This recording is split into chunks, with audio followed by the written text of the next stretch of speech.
तो स्वागत है बच्चों आप सभी का आपके अपने YouTube चैनल गीता ज्ञान में।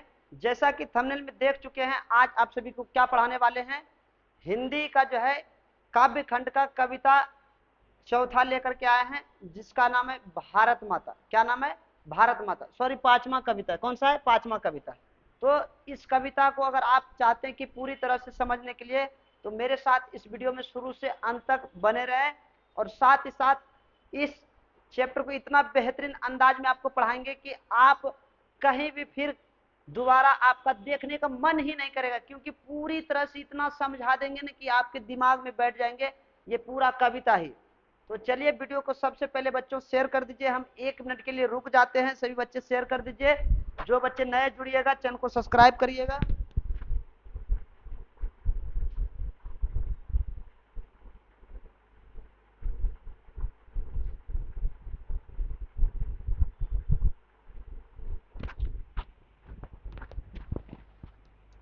चलिए बच्चों स्टार्ट किया जाए।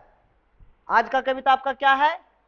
काव्य खंड का जो है कविता 5 है, जिसका नाम है भारत माता ग्रामवासिनी। क्या है? भारत माता ग्रामवासिनी। वन शॉट में एकदम समाप्त करना है पूरे कविता को। लेखक परिचय, साथ ही साथ लाइन बाय लाइन भावार्थ भी आपको बताना है। तो चलिए हम वीडियो को स्टार्ट करते हैं। सभी बच्चे तैयार हो गए?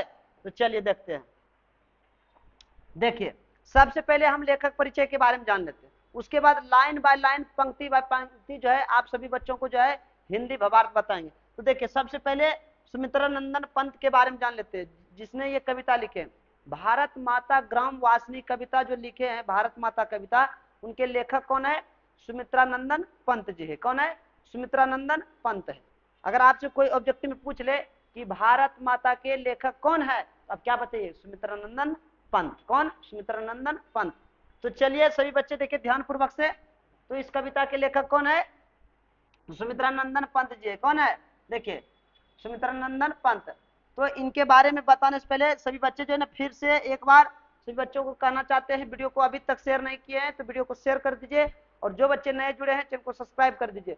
थोड़ा सा बच्चों आज दिक्कत हो रहा है कि उधर जो है ना पर्दा जो लगा है वो थोड़ा हवा के कारण इधर उधर हो रहा है, तो हम 1 मिनट में ठीक करके आते हैं। आप सभी बच्चे बने रहें।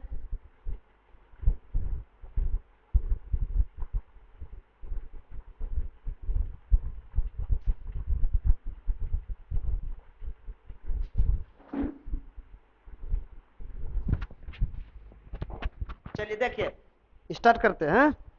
देखिए, सबसे पहले आपको क्या जानना है? लेखक परिचय। लेखक परिचय में भारत माता के लेखक कौन है? सुमित्रा नंदन पंत जी है। कौन है? सुमित्रा नंदन पंत है।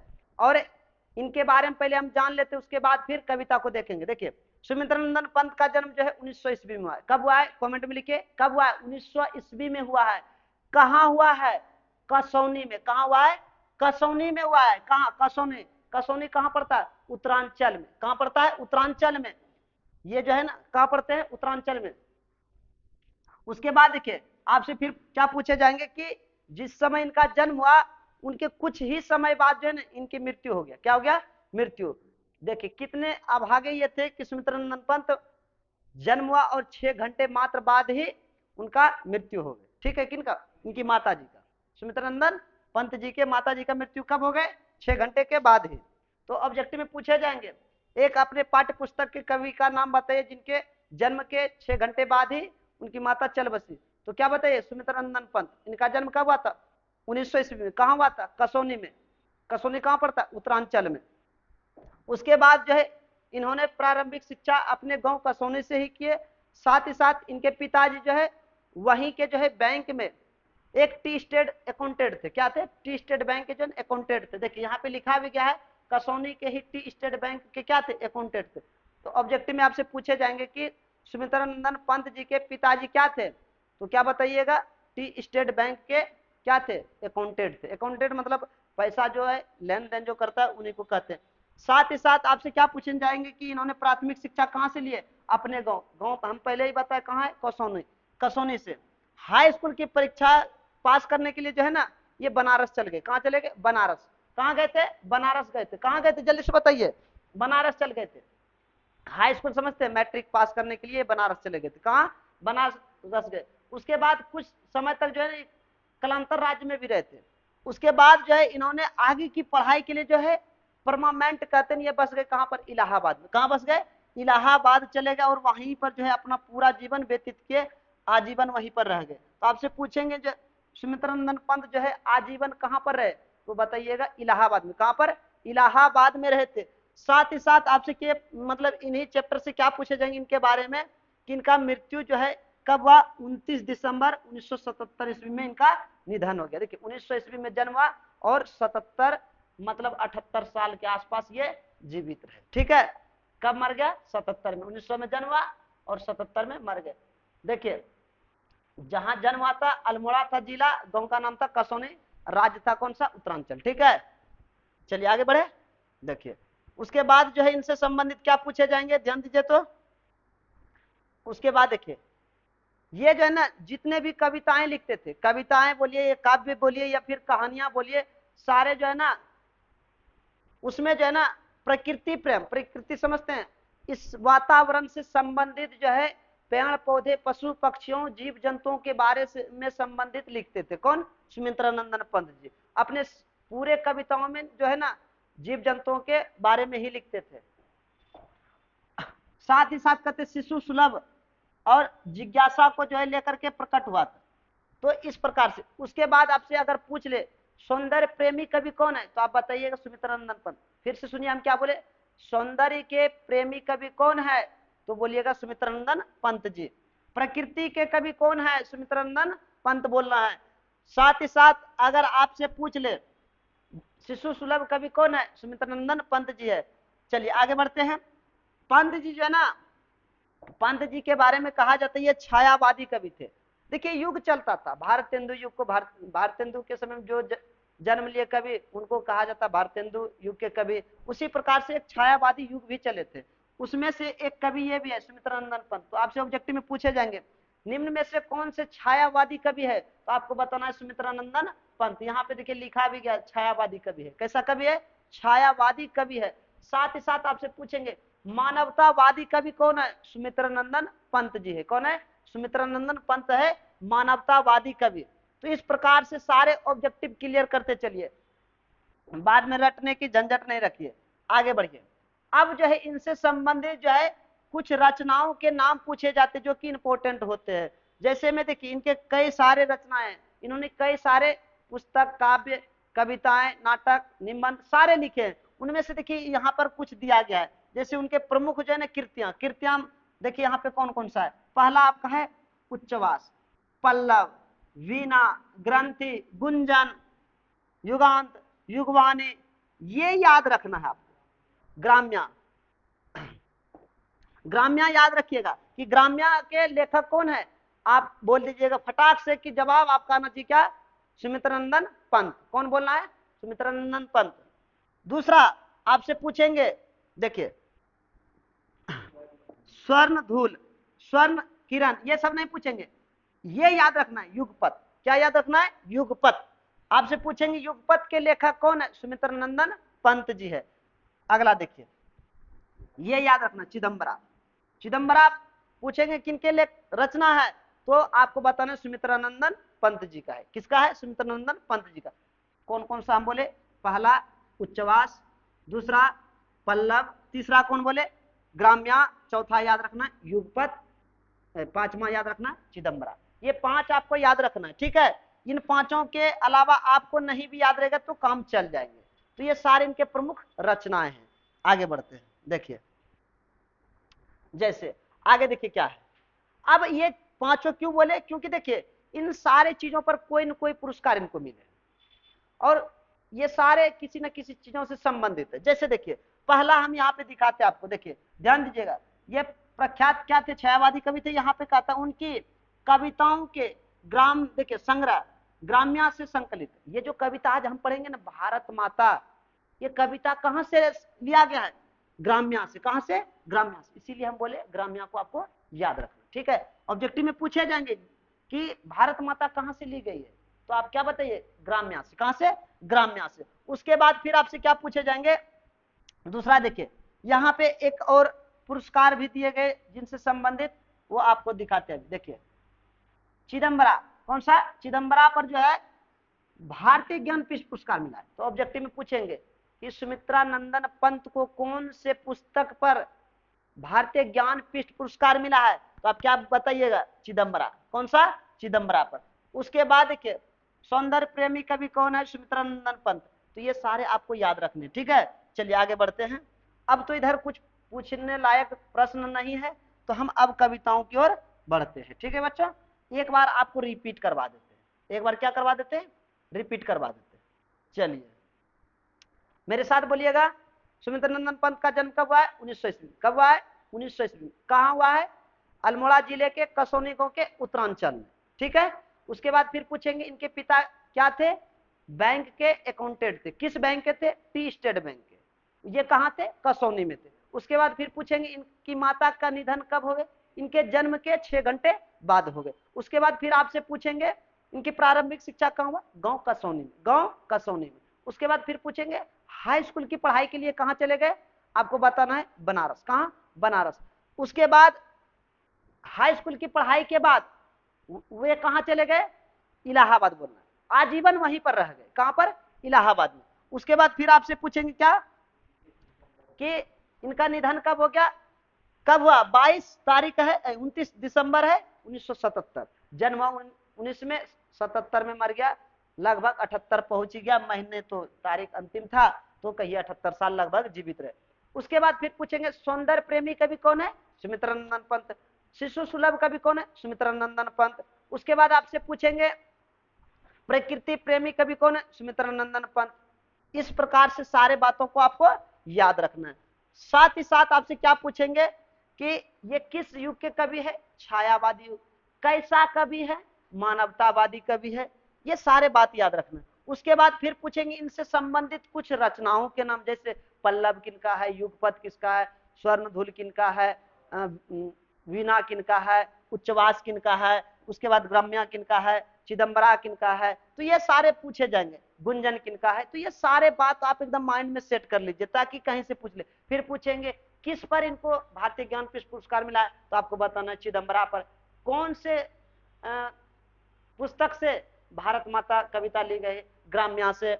ये सारे बातें अगर आपको याद हो गई, तो चलिए हम अब कविता की ओर चलते हैं, ठीक है बच्चों, आगे बढ़ते हैं। चलिए देखिए, तो यहां से भारत माता कविता आपका शुरू होता है। देखिए भारत माता कविता, जिनके लेखक सुमित्रा नंदन पंत है। चलिए एक एक लाइन बाय लाइन जानते हैं हिंदी अर्थ। देखिए पहली लाइन देखिए क्या कहते हैं, भारत माता ग्रामवासी। भारत माँ कहाँ बसते है, गांव में। कहाँ बसते है, गांव में। देखिए भारत माता आपसे ऑब्जेक्टिव पूछे कहाँ बसती है, गांव में, लिख रहा है। दूसरा कहता है खेत में फैला है श्यामल। खेत में श्यामल मतलब समझते हैं, खेत का रंग जो है ना काला पड़ गया। श्यामल मतलब क्या होता है, काला। तो खेत का कलर कैसा हो गया, श्यामल मतलब काले कलर का हो गए, या श्यामल रंग से हो गए। क्यों हो गए कि अंग्रेजों के अत्याचार के कारण जो है ना उस पर जो है ना क्या कहिए गंदगी पड़ गए, इसीलिए कहे काला हो गया। कहते धूल भरा मैला सांचल। भारत माँ की आंचल जो होते, साड़ी का आंचल, माँ की जो आंचल होती है, उस पर कह रहे धूल भरा मैला सांचल। माँ के आंचल, भारत माँ की जो आंचल होती है, उस पर क्या भर गया, धूल भर गया। किसके वजह से, अंग्रेजों के अत्याचार के वजह से। आगे कहते हैं गंगा यमुना में आंसू जल।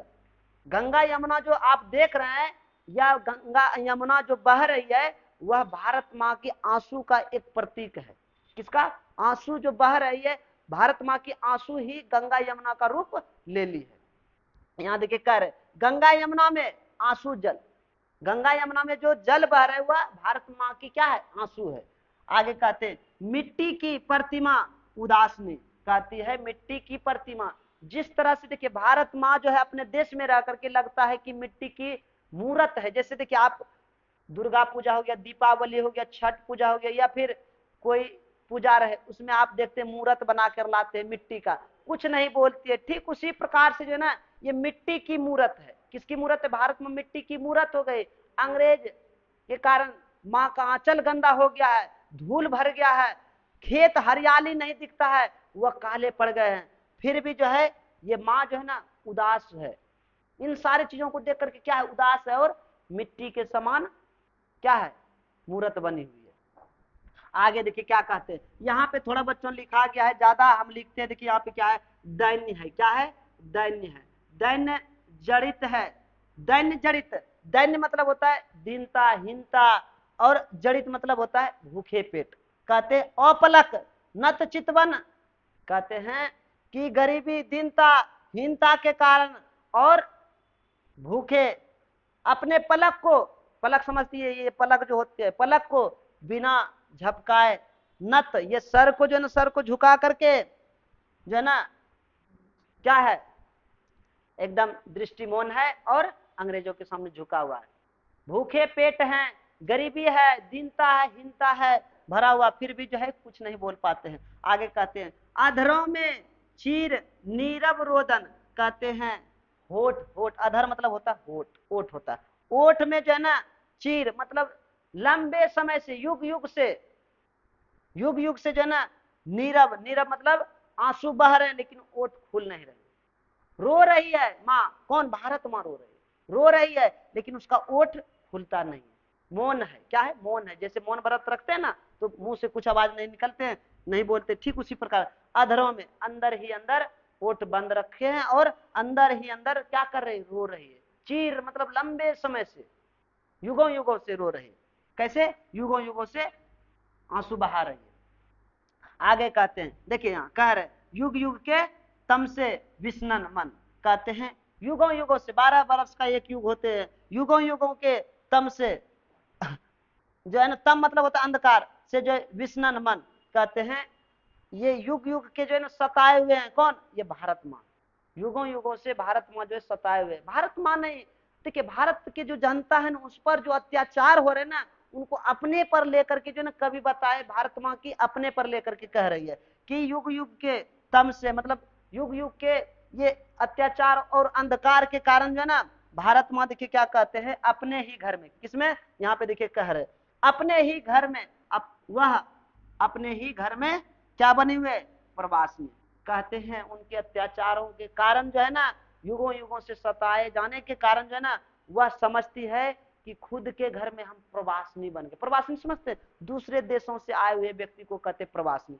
देखिए अपना घर में रह करके, और भारत माँ क्या समझ रहे, हम कहीं दूसरे बाहर से तो नहीं आए, ऐसा लग रहा है, प्रतीत हो रहा है किनको, भारत माँ को। आगे समझिए, आगे क्या कहते हैं, 30 कोटि संतान नग्न तन, कहते 30 करोड़ जनता, कितने करोड़ जनता, 30 कोटि मतलब 30 करोड़ संतान बोलिए या जनता बोलिए या भारत माँ के पुत्र बोलिए, कहते 30 करोड़ संतान जो है ना नग्न है, बिना वस्त्र के हैं, तन जो है ना, तन, तन मतलब शरीर, नंगे है, अर्धक्षुदित भूखे पेट, आधे पेट जिसको कहते हैं, अर्धक्षुदित मतलब आधे पेट, शोषित है, शोषित समझते हैं उनके अत्याचारों के कारण, निरस्त जन है, हाथ में हथियार नहीं है कि उनको सताए जा रहे हैं, उनके ऊपर जुल्म ढाए जा रहे हैं, लेकिन वह निरस्त है, मतलब उनके पास हथियार भी नहीं है कि वह जो है अपनी रक्षा भी कर सके। आगे कहते हैं, फिर समझिए 30 कोटि जनता, कितने, 30 कोटि संतान, संतान मतलब भारत के पुत्र जो है, भारत माँ की पुत्र जो है 30 करोड़ है और नंगे है, नंगे बदन है, और कहते आधे पेट खाए, अर्धक्षुदित मतलब आधे पेट खाए हुए, शोषित, अंग्रेजों के द्वारा अत्याचार से जो है शोषित है, और कहते निरस्त जन है, इतना शोषित हो रहा है, इतना उनके ऊपर अत्याचार हो रहा है, लेकिन उनके पास उनके विरुद्ध जो है कुछ, उनके विरुद्ध बोलने के लिए उनके पास हथियार भी हाथ में नहीं है, निरस्त जन मतलब हथियार विहीन होता है। आगे कहते मूढ़ है, मूर्ख है, और सभ्य है, रहने का भी तरीका नहीं पता है भारतीयों को, और शिक्षित है, उनमें अज्ञानता है, अनपढ़ है, कहते निर्धन है, गरीबी है, कहते नतमस्तक है, सर झुका हुआ है। आगे देखिए क्या कहते हैं, आगे कह रहे हैं तरुतल निवासनी, कहते हैं सर को झुका करके वृक्ष के नीचे रहने के लिए विवश है। क्या है, वृक्ष के नीचे रहने के लिए विवश है। आगे कहते हैं स्वर्ण शस्य पद पर पद तल लुंठित, कहते सोने के समान, किसके समान, सोने के समान फसलों को जो ना पैरों के निचले नीचे कुचला जा रहा है। आगे कहते धरती सा सही सुन मन कुंठित, कहते जिस प्रकार धरती माता, भारत माँ बोलिए, धरती माँ बोलिए, धरती माँ जो है कभी कुछ नहीं बोलते, उस पर हल का प्रहार करते, कुदाल का प्रहार करते, तो इन सभी चीजों से कभी भारत माँ ने, मतलब धरती माता कभी नहीं कुछ बोलती। ठीक उसी प्रकार से भारत के जनता के ऊपर इतने अत्याचार हो रहे, इतने उनके ऊपर शोषण से ग्रसित है, फिर भी जो है वो कभी कुछ नहीं बोलते। किसके समान? धरती के समान। आगे कहते क्रंदन कंपित अधर मौन सुस्मित, कहते हैं अंदर ही अंदर कांप रहे हैं, अंदर ही अंदर कांप रहे हैं, अधर ओठ फिर भी क्या है? मौन है, बंद है। सुस्मित मतलब होता है मुस्कुराहट, मुस्कुराहट भी समाप्त हो गया। क्या हो गया है? मुस्कुराहट भी समाप्त हो गया है। जिस प्रकार लगता है जैसे राहु ग्रसित। आगे देखिए क्या कहते हैं, कहते जैसे लगता क्या है कि जो है ना इस पर राहु ग्रह, कौन सा ग्रह? राहु ग्रह जो है ग्रसित और शरतेंदु हासनी, कहते हैं कि भारत माँ की मुस्कुराहट समाप्त हो गया है। सदियों के अंधकार के कारण जो है ना लगता है जैसे उस पर राहु ग्रह, राहु ग्रह समझिए, ये जब शरद ऋतु आते हैं ना तो उस समय क्या होते हैं, राहु ग्रह जो है ना चंद्रमा के चारों साइड घेर लेते चंद्रमा को, तो चंद्रमा से प्रकाश नहीं निकल पाते हैं और अंधकार हो जाते। ठीक उसी प्रकार से भारत माँ के संतानों के ऊपर सदियों से जो अत्याचार हो रहे हैं उनके कारण जो है ना भारत माँ के चेहरे की मुस्कुराहट जो है जैसे लगता है विलुप्त हो गए और लगता है जैसे कि राहु ग्रह ने ग्रसित कर लिया। इस तरह से करें तो ये था आपका कविता कौन सा? भारत माता ग्रामवासिनी। कविता, कविता का नाम था भारत माता और जिनके लेखक है सुमित्रा नंदन पंत। तो उम्मीद करते हैं बच्चों आपको वीडियो पसंद आया।